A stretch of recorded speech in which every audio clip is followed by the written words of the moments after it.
Olá, amigos do Caminhos da Longevidade, para uma construção de uma vida plena e com qualidade de vida.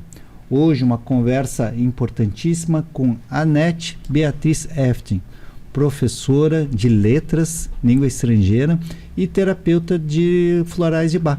Boa noite, como vai? Boa noite, Dr. Cato. Estou muito contente de estar aqui. Obrigada pelo convite. E espero que a gente tenha uma conversa bem produtiva. Tá bem. Eu sempre gosto de fazer uma pergunta, Anete, que é para a gente começar aqui. Quem é a Anete, assim, né? Eu já fiquei surpreendido por uma terapeuta, né? Que hoje trata muito da saúde, trata muito das pessoas. Antes disso era professora. Qual foi esse caminho da professora até os florais de Bach? Me conta um pouquinho disso.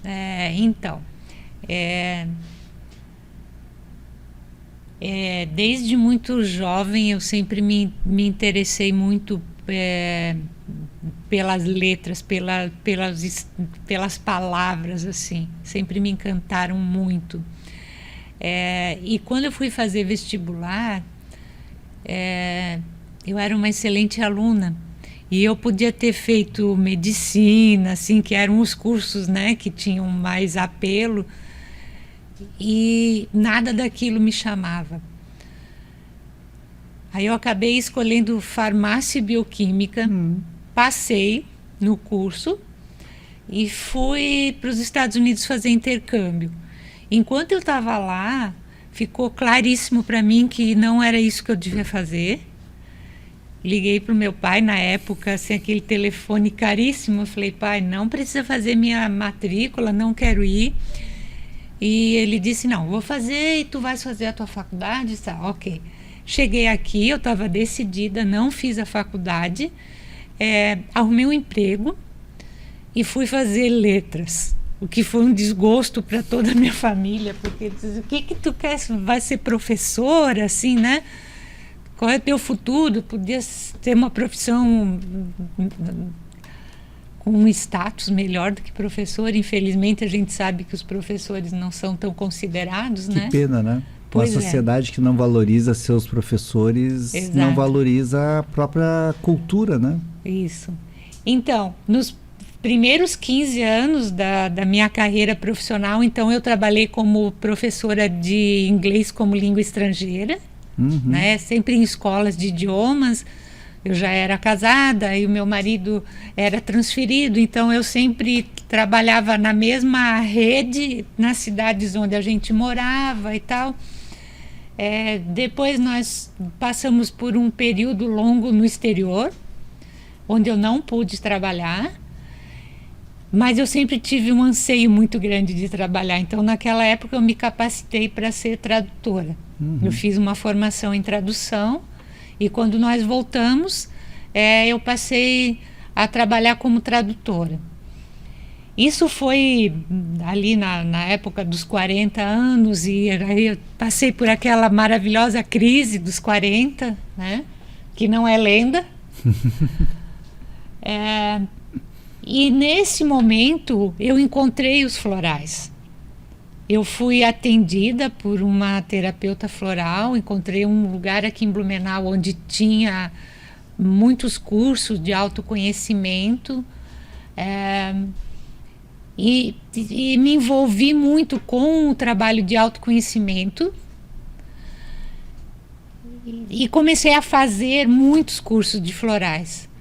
E de repente eu percebi que as flores faziam parte da minha vida desde o dia que eu nasci, porque eu sou natural de Blumenau, que antigamente era conhecida como Cidade Jardim, e eu cresci no jardim da minha avó, que era a nossa vizinha. Então nós tínhamos um ritual de todo santo dia dar aquela volta no jardim. E a gente tinha uma brincadeira muito legal. Ela me fazia fechar os olhos e cheirar as rosas, e eu tinha que adivinhar a cor da rosa pelo perfume que ela tinha. Olha só. E elas têm, cada cor tem um perfume diferente. Essa eu já não sabia. Viu? Porque a gente sempre imagina, né, que o aroma das rosas como se fosse iguais. Não. Rosa laranja, rosa branca, rosa vermelha, cada uma tem um perfume. Então, aí eu me dei conta de que isso não era uma novidade na minha vida, que eu estava resgatando uma história que sempre fez parte da minha vida, né? O amor pelas flores, esse contato com a natureza. E acabei me tornando professora de florais. Né? Primeiro eu comecei a atuar como terapeuta, assim como é muito comum, a gente começa com a família, né? Agradeço aqui a minha família que me acolheu, aí deu certo com um sobrinho, com outro sobrinho, e assim, muito naturalmente a coisa foi tomando corpo, né? Então, num determinado momento eu percebi que eu tinha me tornado professora de floralês. Mudei o idioma, não era mais inglês, agora era floralês. E o interessante na tua história, né, que para uma jovem que tinha feito vestibular em farmácia, pensar nos tratamentos, nas terapias, de uma forma, lógico, muito diferente, que usa muito mais a química e a bioquímica, sim, mas você vai também, de uma certa forma, de um outro momento, também ser uma terapeuta, sim, e trabalhar com as terapias, mas de uma forma muito mais suave, né? Muito, exato, mais bela, né? Então, você tinha percebido essa volta na tua vida que acabou, não vou chegar a dizer que chegou no mesmo ponto, mas chegou, de uma certa forma, em um lugar parecido. Exatamente, e isso foi muito interessante porque naquela época da grande crise, eu fui fazer um trabalho com um astrólogo do meu mapa e ele me disse que o meu mapa era da área da saúde, mas não era saúde de dar injeção e tirar pressão. Aí disse, tá, mas o que é isso? Não sei, tu vais ter que procurar. E foi quando eu comecei a realmente procurar fazer todos esses cursos e tal. E hoje em dia a gente sabe que a saúde física é um pedacinho. A gente tem lidado hoje, né? E é para quem está lá em casa, talvez as pessoas falem assim, da medicina alternativa, né? A gente já não usa esse termo há muito tempo, né? Hoje a gente chama de prática integrativa complementar em saúde, né?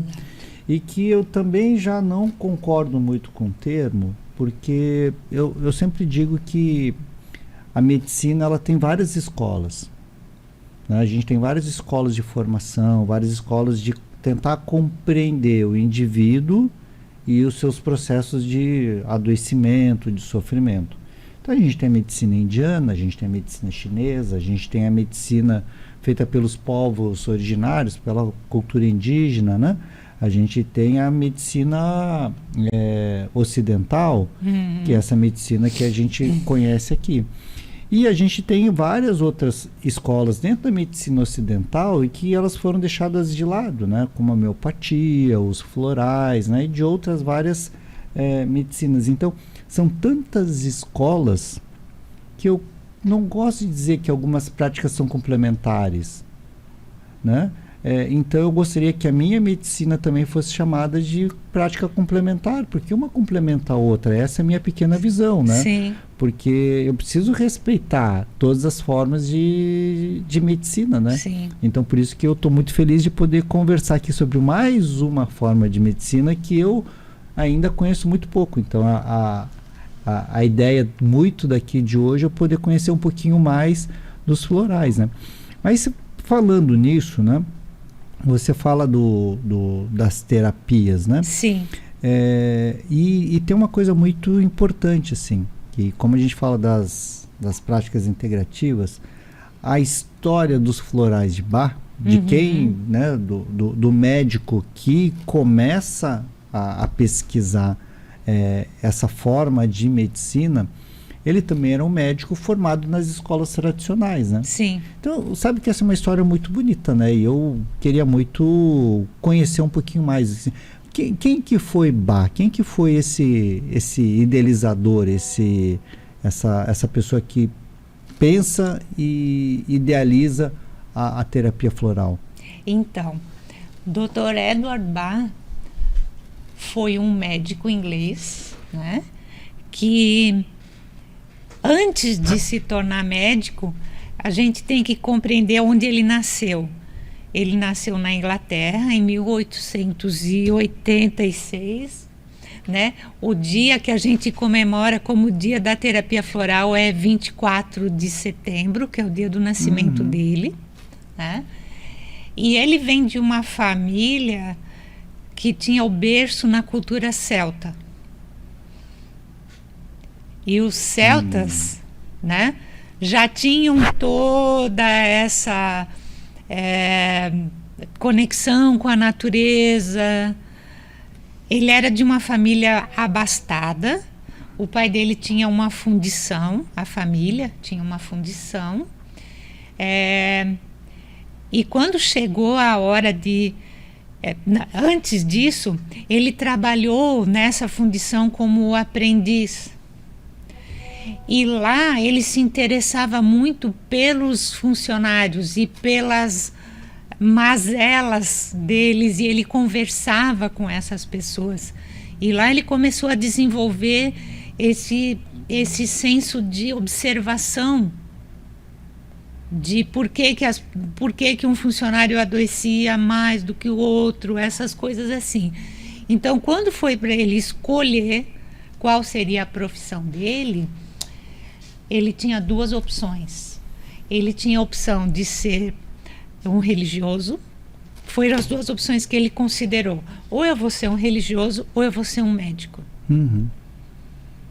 E ele ficou muito dividido entre essas duas opções.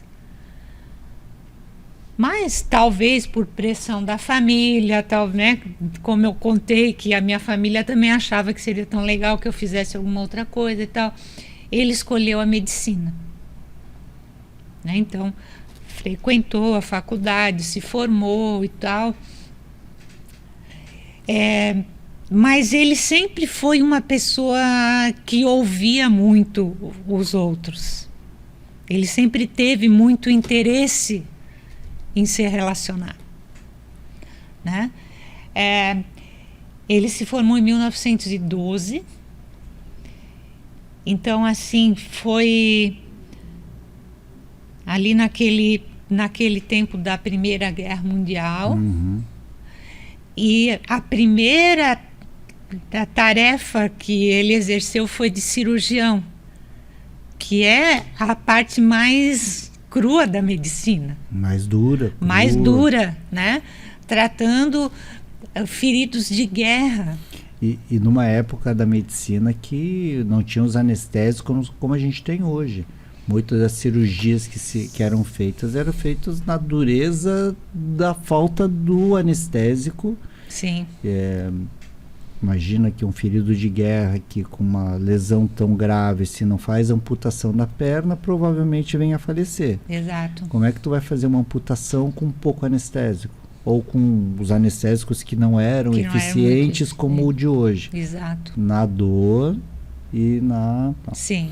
Bem difícil. Você falou uma coisa dele, quando ele poderia ser religioso ou médico, e eu tenho uma clareza muito grande. O médico que não escuta as pessoas e não compreende a dor também do espírito, da alma, do psicológico, ele não vai conseguir dar conta de toda a demanda só do biológico. Sim.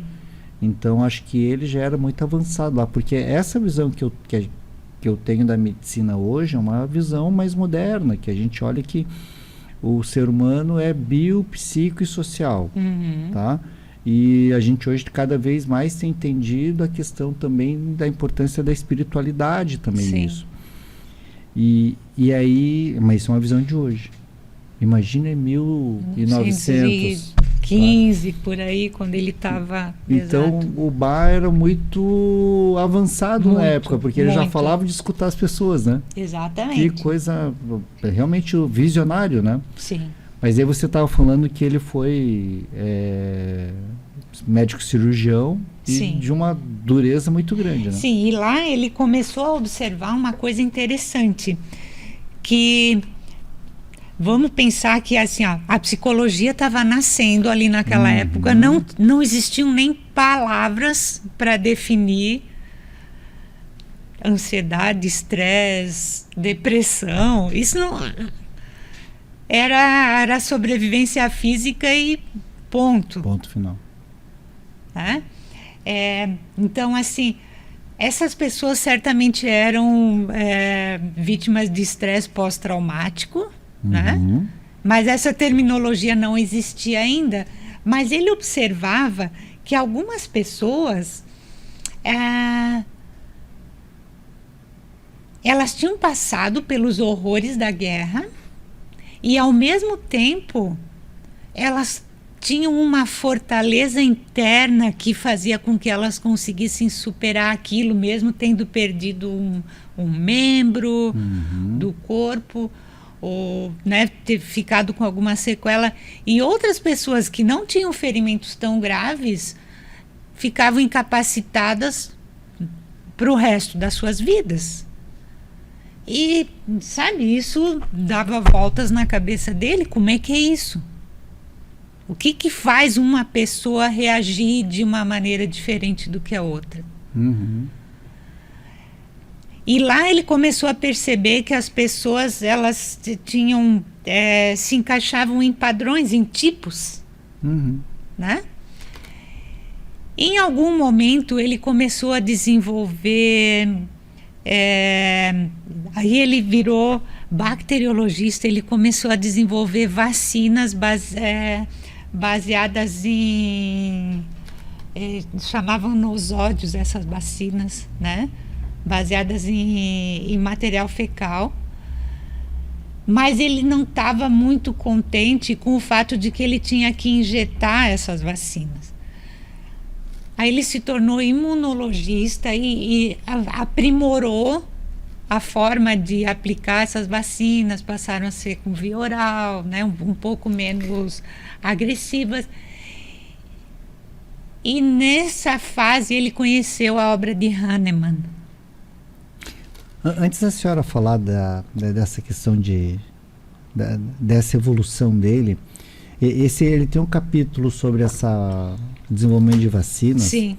Porque ele era uma sumidade nisso também. Ele se tornou uma pessoa onde conseguiu desenvolver algumas vacinas muito eficientes e que a indústria farmacêutica da época usou muito isso. Então vendeu, se ganhou Foram dinheiro. muito usadas. Eu acho que são usadas até hoje. Eu não tenho clareza disso, mas eu acho que ainda são usadas. E muito de como se faz a vacina hoje é muito dessa tecnologia que se fazia nessa época, desenvolvido assim. Então, se a gente olha muito das vacinas que são injetáveis, que usa uma bactéria atenuada ou morta, que tem que fazer todo tal do desenvolvimento da vacina, ele é muito parecido. Sim.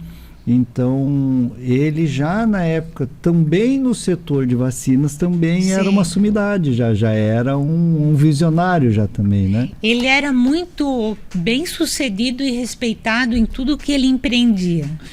Mas aí você coloca dele de uma característica, que quando ele estava na fundição, de observando os trabalhadores, quando ele vai ver os pacientes, né?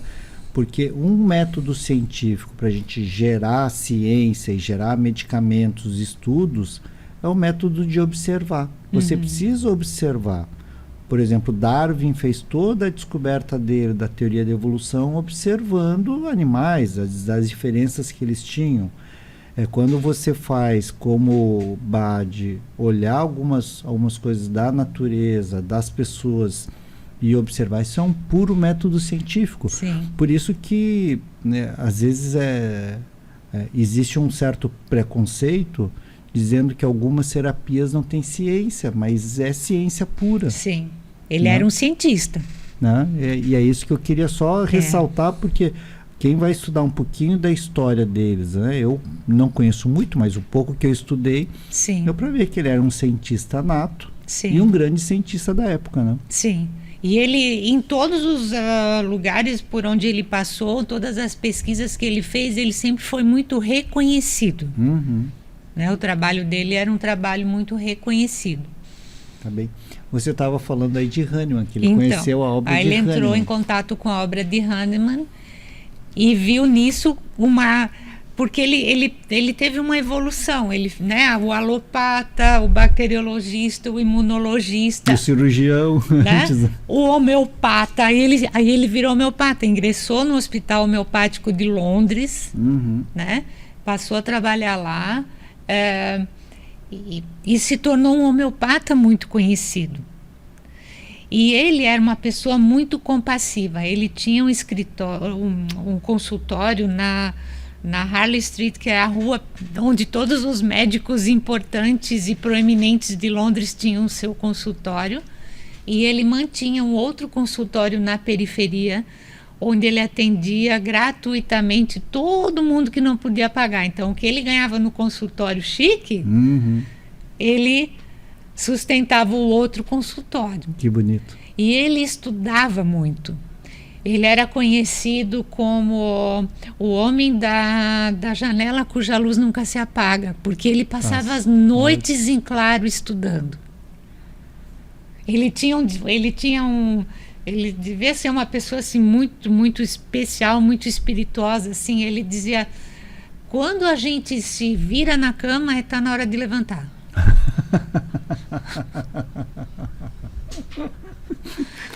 Eu não consigo concordar com ele, porque eu adoro a minha cama, Então, adoro virar para o lado e dormir mais 5 minutos. Eu acho que ele era muito animado, muito disposto, né?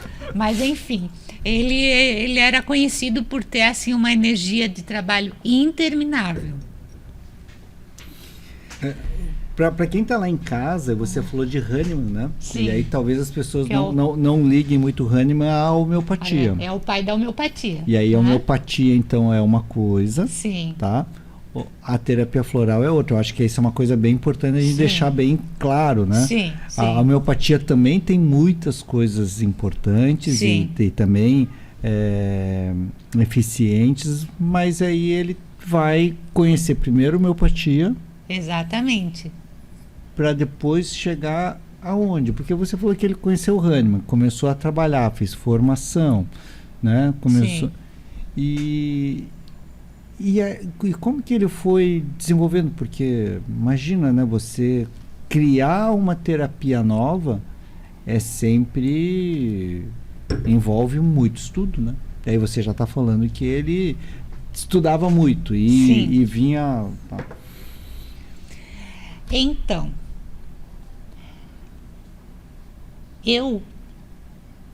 isso é uma conclusão minha, mas é consenso. Ele não sabia o que ele ia criar. Ele não é assim, eu vou ali, vou criar uma terapia nova. Ele sentiu um chamado. Ele era uma pessoa muito intuitiva, né?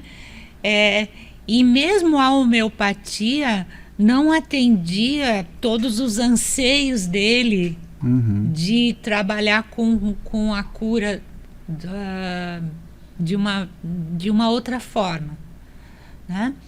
Então, o que aconteceu? Ele começou a se sentir muito inquieto. Em 1930, ele abandonou Londres, abandonou o consultório chique e se mudou para o campo. Ele não sabia o que ele ia fazer lá. Ele levou 2 malas. Essa história é verídica. 2 malas, uma com os livros e outra com os sapatos. Por alguma razão, a mala com os livros se extraviou. Nossa. Uma viagem de trem, assim, não era... Imagina, de Londres até o campo, né? Não era uma viagem longa, mas a mala se perdeu, não foi mais encontrada. E ele ficou com a mala dos sapatos. A conclusão a que ele chegou: eu não preciso desses livros.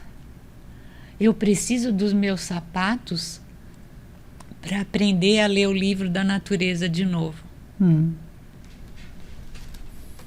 E foi o que ele fez. Ele começou a caminhar pelos campos.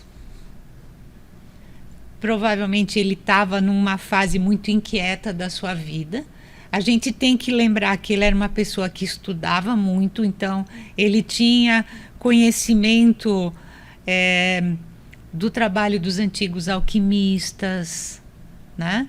E pensando na homeopatia, que tem toda aquela questão da sutileza, da potencialização dos elementos e tal, ele deve ter se lembrado que os antigos alquimistas estendiam lençóis para recolher o orvalho com o qual eles faziam os seus preparados alquímicos. Uhum. Né? Então, o que aconteceu? Ele não sabia em busca de que ele estava, mas ele certamente estava numa crise pessoal bastante importante. Sim, para abandonar Londres, o seu consultório, né, da Exato. Rua Famosa, para ir para o campo. Fazer o quê? Ninguém sabia o quê.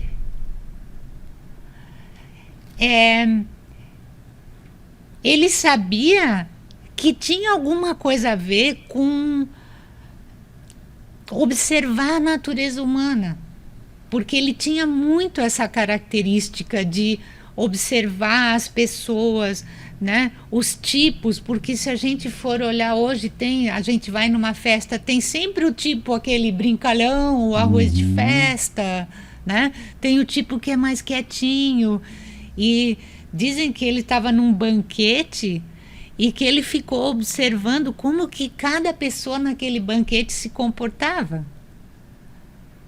E aí ele foi começando a formular essa ideia de que devia haver coisas que estavam mais relacionadas com o tipo da pessoa do que com a enfermidade que essa pessoa em si carregava. E imagino que hoje a gente tem isso muito claro, porque aí com tudo que Freud construiu, Lacan, né, tal, todos os grandes psiquiatras que formularam as teorias tais, hoje fica muito mais claro de ver isso. Sim. Imagina em 1930. Sim. Né, a dificuldade que era pensar nisso, né, de pensar o que é uma personalidade, né? Que até então era tudo, teoricamente era todo mundo igual. Todo mundo igual, exatamente. E então é muito bonito observar como ele foi descobrindo os florais.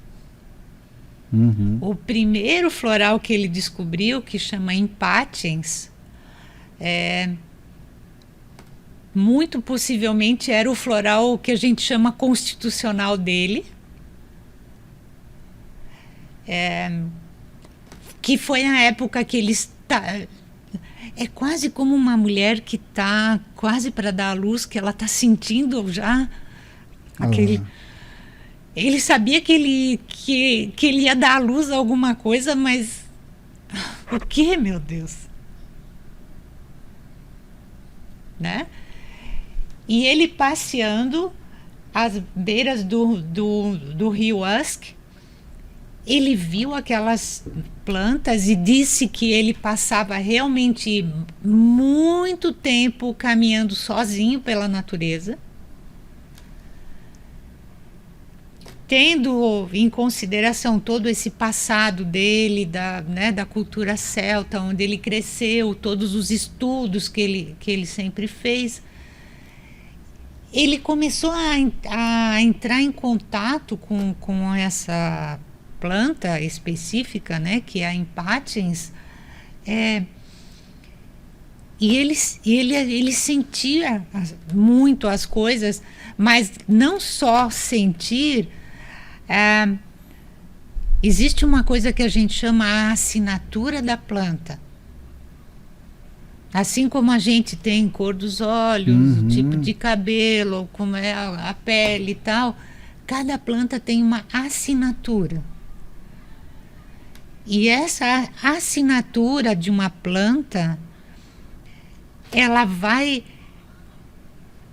nos remetendo, nos mostrando quais são os aspectos que ela pode ajudar a harmonizar no ser humano. Porque na terapia floral, a gente não combate nada. A gente estimula as virtudes. Todo o trabalho de Bach tá construído em cima disso. Estimular as virtudes. Né? A homeopatia tem a lei do semelhante cura semelhante. Sim. Então, veneno de cobra cura sintomas que seriam similares aos produzidos por uma, né? Uhum. De uma maneira assim bem simplória, né? E no caso dos florais, a gente não está combatendo, está estimulando. Só o pessoal entender que essa coisa dos iguais, né? Que para ver como as terapias elas se interligam, né? Sim.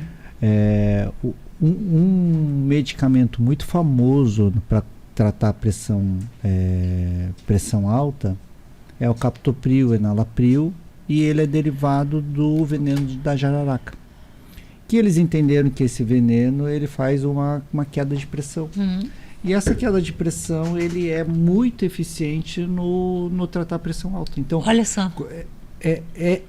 São terapias que a gente faz e às vezes a gente nem se dá conta de que teorias feitas por outras medicinas, por outras terapias, a gente traz também para essa dita medicina tradicional. Sim. Que, para falar a verdade, ela rouba algumas ideias, né?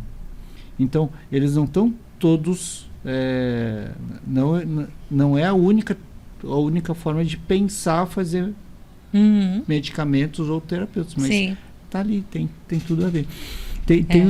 Tem essa questão dos florais, aí só que eu vou recapitular um pouquinho, voltar, porque você vai conversando e eu vou lembrando de algumas coisas. Sim.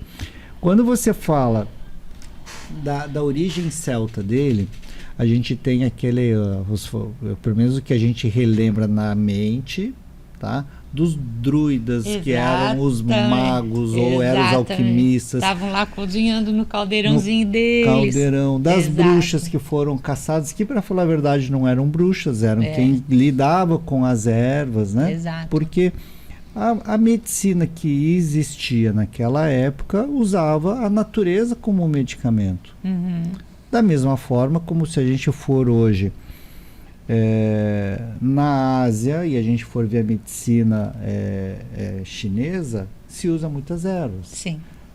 Da mesma forma como se a gente for numa tribo indígena lá do Amazonas, lá a gente vai encontrar também eles usando muitas ervas. Sim. Assim como se a gente for no continente africano, eles vão estar usando ervas. E parece que só a Europa não via isso, né? Que quando o Bach vai fazer isso, parece que era uma coisa nova. Mas não, eu acho que ele vai resgatar os antepassados, né? Exatamente, porque assim, essa questão de curar com a natureza sempre existiu. É a base, né? Mas eu vejo isso também com esse movimento pendular, assim, aí veio a medicina, veio a penicilina, etc. Agora temos aqui um novo modelo que vai salvar todo mundo, que vai resolver os problemas. E esse lado da natureza foi um pouco esquecido, deixado de lado, aí foi para dentro dos conventos, né? Ficou restrito a círculos muito fechados, porque ficou perigoso saber essas coisas. Mas eu entendo que o Dr. Bach, ele estava procurando fazer essa ponte, porque nós somos o quê? Nós somos frutos da natureza, né? A gente foi evoluindo e acabou achando que não era mais parte dessa natureza. Sim. Eu até fazendo agora um parênteses bem grande, tá, Nete? A gente constrói um modelo de medicina ocidental através de um modelo de medicina e que foi formulado muito ligado à indústria farmacêutica. A gênese desse modelo hoje que a gente conhece como medicina é um modelo que vem lá de Flexner, lá do início de 1900, onde se sabe, está comprovado que ele era ligado à indústria farmacêutica. Sim. E ele moldou toda a formação da medicina. Então, por isso que hoje a gente tem, de um lado de cada mundo, uma medicina muito voltada para a indústria farmacêutica, com os químicos. Sim. Mas mesmo assim, quando a gente pensa na penicilina, ela é uma substância derivada de um fungo, De um mofo, né? de um mofo que matou bactérias. Sim. Então é a natureza mostrando o caminho. A gente só aprendeu pela questão de um lado da ciência, da química, de reproduzir aquela molécula de uma forma artificial para fazer tal. Só que isso tem um custo. E o que me chama a atenção é que a indústria farmacêutica precisa de um custo para gerar valor, quando se eu for reproduzir uma terapia floral, por exemplo, e que não tem custo, ou o custo é muito baixo, será que esse é um dos motivos de ser tão perigoso? Porque se ele pode ser de acesso a todo mundo, como é que a gente vai ter lucro com isso? Pois é, mas então vamos fazer um fast forward aí para 1970 e pouco, 1980, quando o Dr. Bach já tinha falecido. Houve uma tentativa vamos voltar um pouquinho. Dr. Bach deixou por escrito toda a forma de preparar o floral e ele dizia que toda a família poderia, claro, ele estava ali na Inglaterra, o universo dele era ali, então todo mundo tinha essas plantas no seu quintal e todo mundo poderia ser capaz de reproduzir aquilo porque ele deixou tudo por escrito. Aí veio um grupo farmacêutico que quis patentear o método e ser o detentor desse modo de produção. Isso não aconteceu por causa de um homem chamado Julian Barnard, que foi treinado por pessoas que tiveram contato direto com o Dr. Bach, né?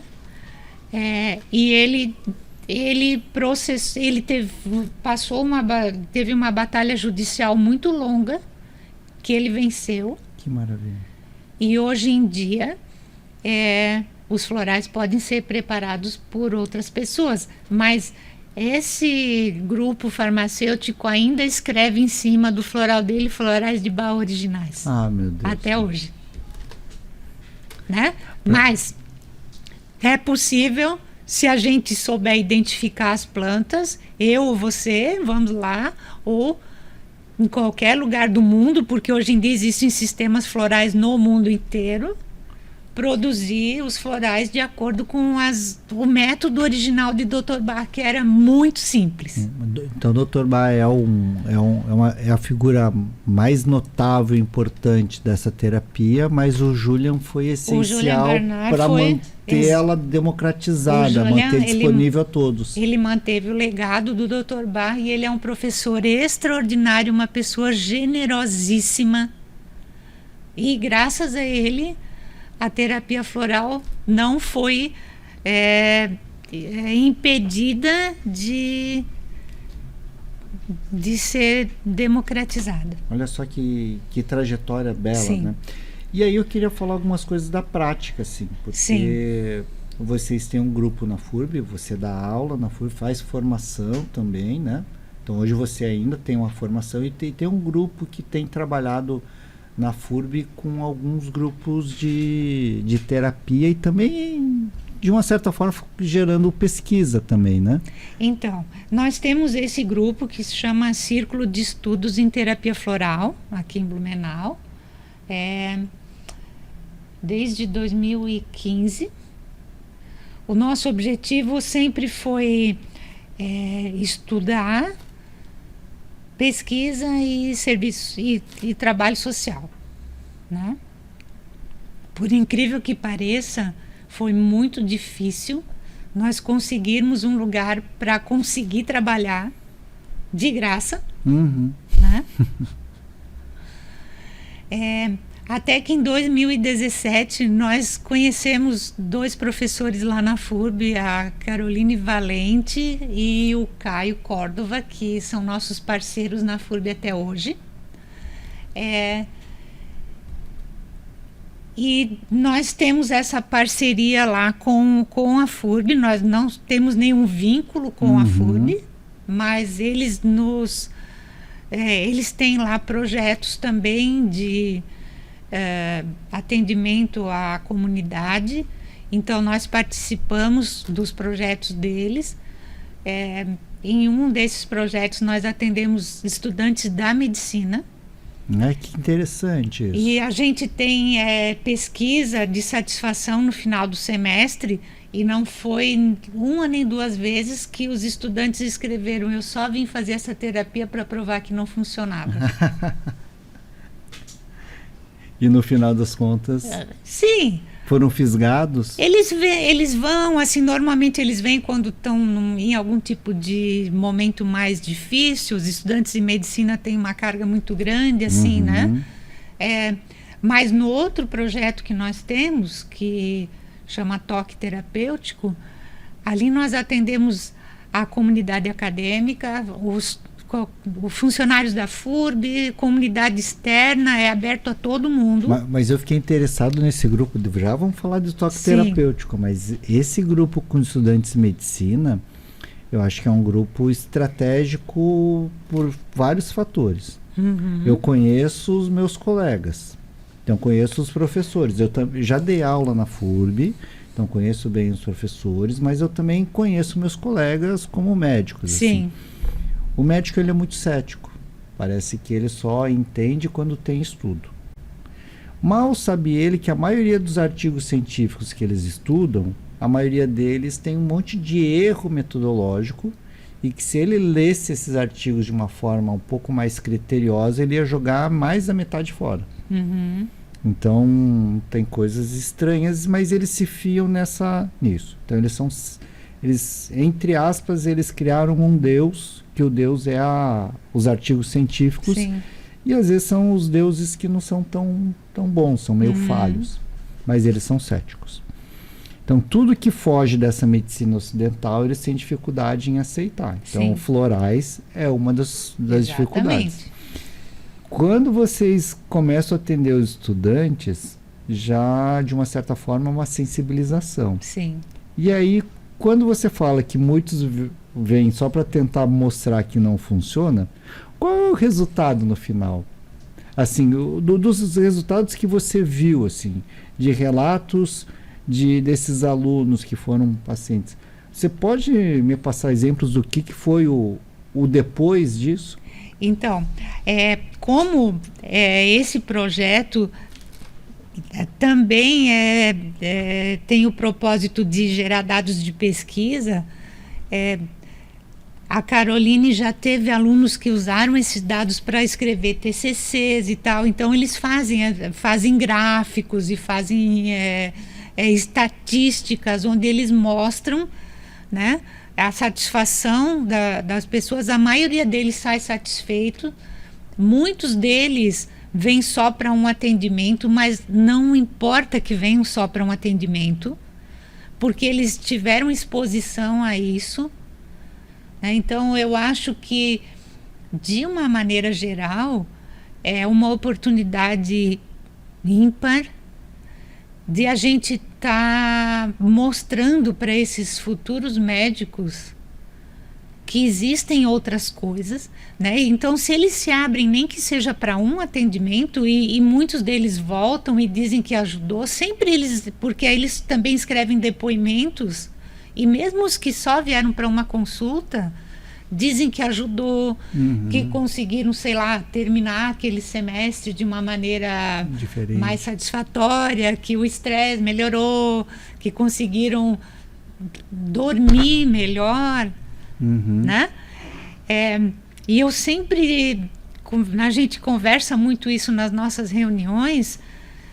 Se nós conseguirmos que esses futuros médicos não desqualifiquem a terapia quando alguém se senta na frente deles e diz: eu também estou fazendo acupuntura, eu estou tomando florais, já é um grande passo.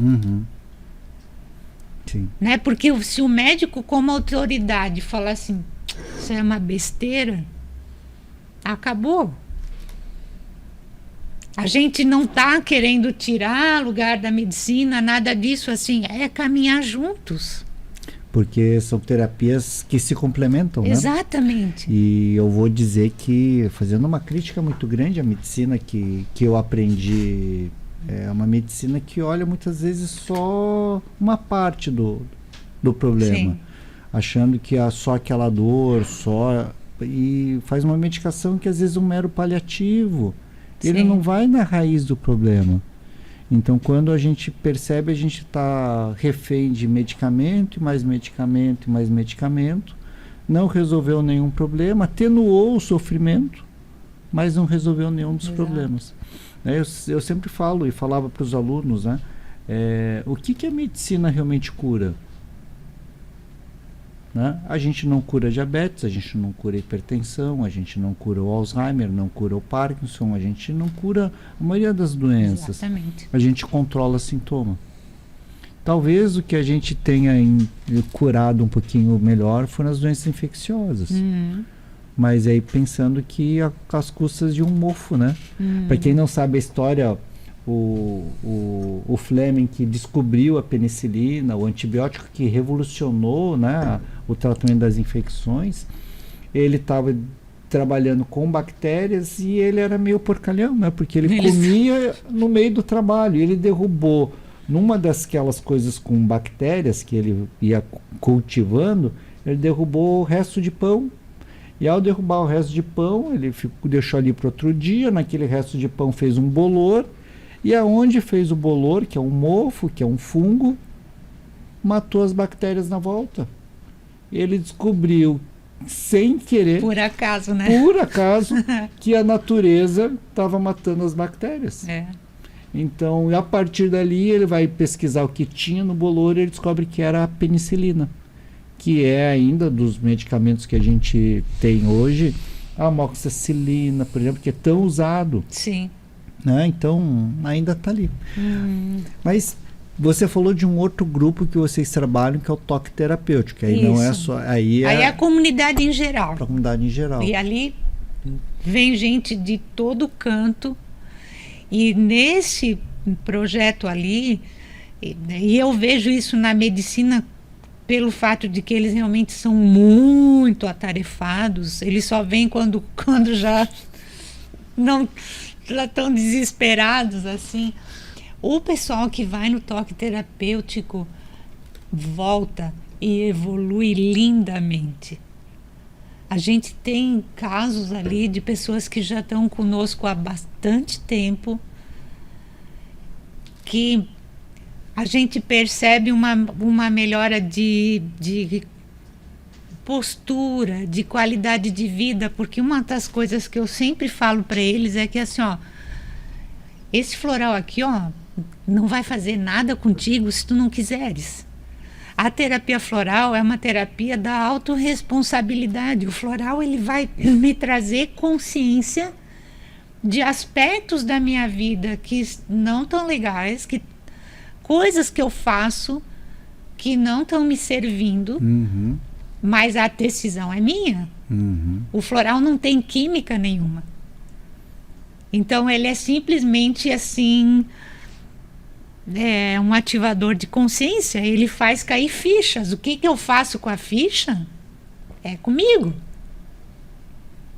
Mas sabe que isso em todo o tratamento de saúde, assim, né? Tipo, mesmo na medicina dessa dita tradicional, tal, eu também falo isso para meus pacientes, que se ele também não resolver mudar e mudar hábitos, também não vai resolver. Então, nada feito. Os florais, eles... eu acho que o grande potencial que eu vejo da terapia floral é porque para você preparar uma terapia para o João ou para a Maria, eu preciso conhecer o João e a Maria. Sim. Porque a personalidade, como falava o Dr. Bar na época, hoje a gente entende a pessoa, ela é essencial para também fazer uma terapia diferente. Sim. E ao conhecer isso, a gente está acolhendo, está compreendendo, está conseguindo ver essa pessoa de uma forma mais ampla, né? Exatamente. E isso faz uma diferença enorme, né? Sem dúvida. E nós tivemos um desafio grande, porque um atendimento padrão de terapia floral dura 1 hora e meia. Mas lá, nesses atendimentos aí, nós nós não temos 1 hora e meia. E aí as colegas dizem, meu Deus, como é que a gente vai fazer? E nós temos meia hora para cada pessoa. Olha só. Só que assim, ó, em meia hora é possível fazer tanta coisa. E, né, quando as pessoas continuam nesse processo, elas já trazem as pérolas na caixinha, assim, é só abrir. E como que a gente encontra vocês? O pessoal está lá em casa, tá? Se interessou pela terapia floral. Como é que eles encontram esse grupo do toque?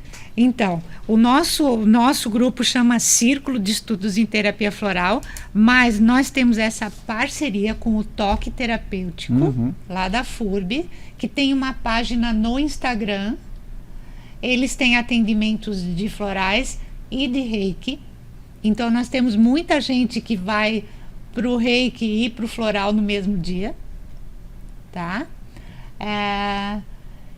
É só entrar na página do Toque Terapêutico e marcar, agendar o seu horário.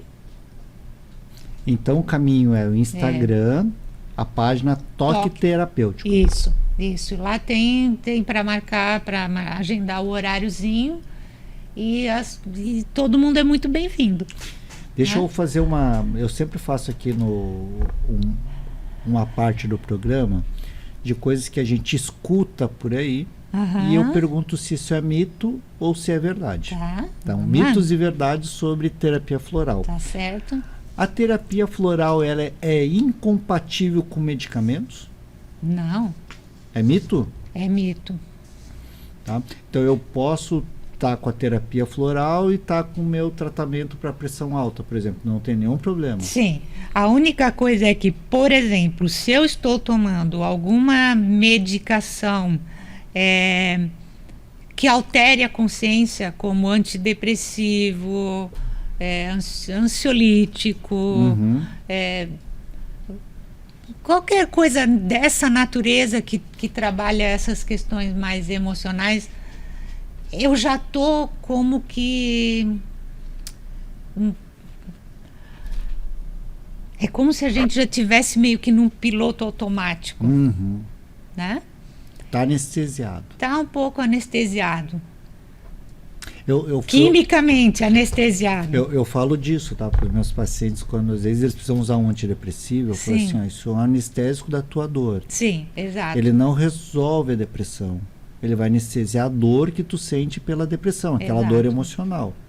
Então a opção é tua se você vai ficar só com remédio ou você vai ter que procurar outra terapia. Sim. Pode ser uma psicoterapia, por exemplo. Pode, muito qualificado. Pode ser uma terapia floral, pode ser qualquer outra terapia, mas ele tem que buscar a cura dele. E não é o remédio. Exatamente. Porque ele é só um anestésico mesmo. Né? Então, mas assim, se eu estou, por exemplo, a gente usa alguns florais que são muito bacanas, assim, eu vou fazer uma cirurgia, eu estou com medo. Eu tenho um exemplo do meu pai, que fez uma cirurgia, muitos anos atrás, uma cirurgia de próstata. Eu fiz lá uma fórmula para ele de florais. E ele me disse, ele estava calmo, né? E ele me disse, eu não senti nenhuma dor. Mas não tinha nada no floral que não era para sentir. Não tinha nenhum analgésico, porque o floral ele não atua diretamente no corpo físico. Mas ele passou por aquele processo cirúrgico de uma maneira muito tranquila. Mas hoje a gente tem bem claro, né, que a dor física, ela se conecta muito com a dor emocional e espiritual. A gente tem um conceito hoje, que a gente trata muito de cuidado paliativo também, da dor total, que é a dor do corpo, da alma, do psicológico, a dor social. Então, todas elas estão interligadas. Então, se você lida com alguma área que não seja só o corpo, vai aliviar também a dor do corpo. Exatamente. Né? Tem uma outra afirmação que diz aqui, os florais não apresentam nenhum efeito colateral. Isso é verdade ou é mito? Bom, não tendo nenhum princípio ativo, não tem como ter efeito colateral. Então é um mito. Ela então, para entender assim, ela tem Ela não tem efeito colateral ou ela Não. tem pouco efeito? Não, não ela tem não nenhum. tem. Não tem nenhum. O que sim acontece, né? Você falou da dor Uhum. emocional.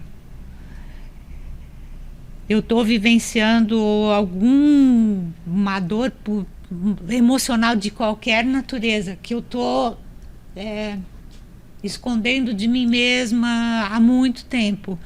De repente, quando eu começo um tratamento com florais, o que pode acontecer é como quando a gente abre uma garrafa de água mineral que está com muita pressão. Aham. Entendi.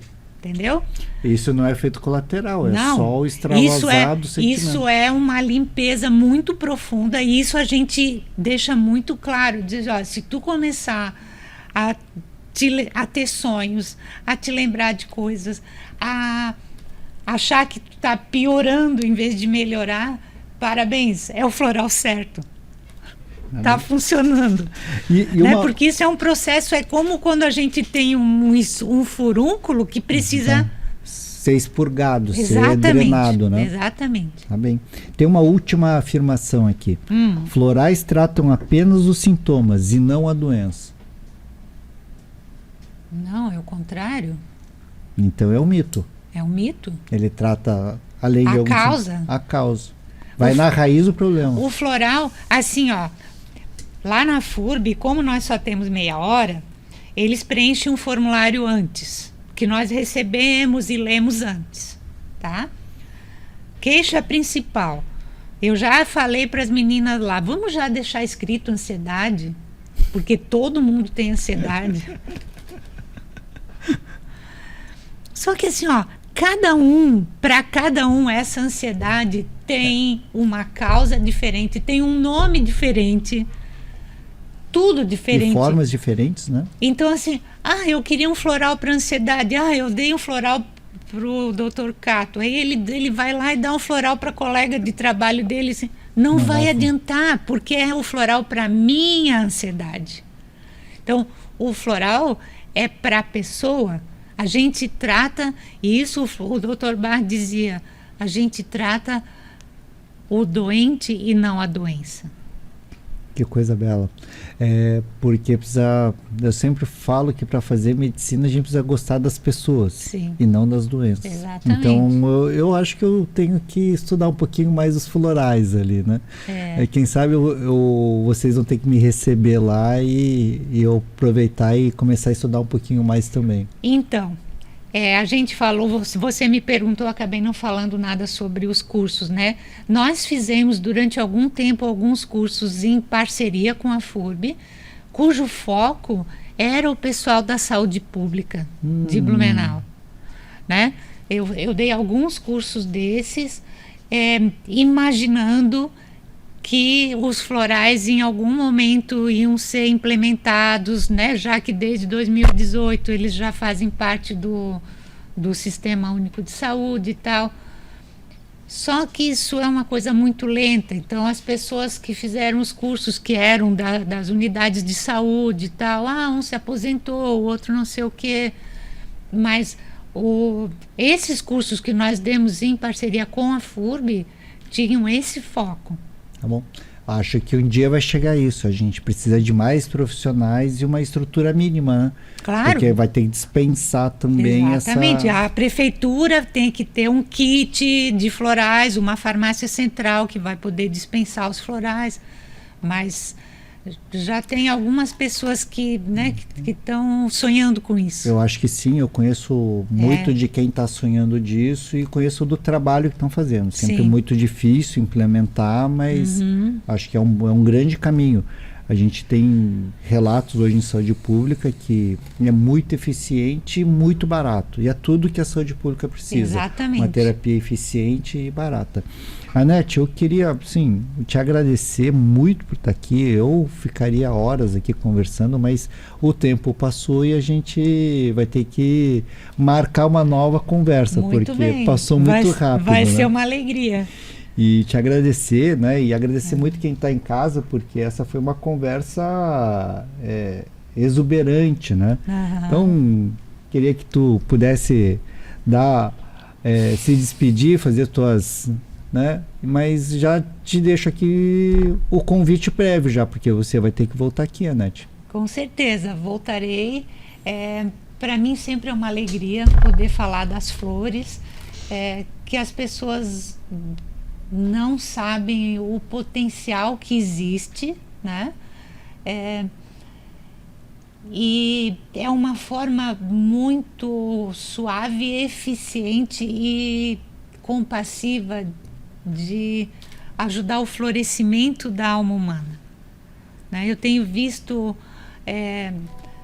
resgates belíssimos, histórias de transformação. A minha própria eu devo muito aos florais, e eu sei que isso foi só uma reconexão com essas flores que eu já sempre gostei desde a minha infância, e sou muito grata de ter encontrado o que fazer com esse meu amor pelas flores, né? Porque assim, de que tu gosta? Eu gosto de florzinha. Né? O que tu faz isso? Vou abrir uma floricultura. Então é um potencial de cura, de transformação imenso que tem nas flores. E a gente da geriatria que lida com o idoso, e o nosso maior medo são os efeitos adversos das medicações. A gente ter terapias com nada de efeito adverso, né? É uma segurança enorme pra gente, né? Uhum. Então, é isso. Queria agradecer você aqui por estar aqui, Muito Anete, obrigada. né? Foi uma bela conversa, cheia de flores, né? Então, muito florida, né? E agradecer a todos que estão em casa e convidar sempre, né? Caminhos da Longevidade, todo sábado aqui na TV Galega, 19 horas, ou nas redes sociais. Um grande abraço para vocês e a gente se encontra.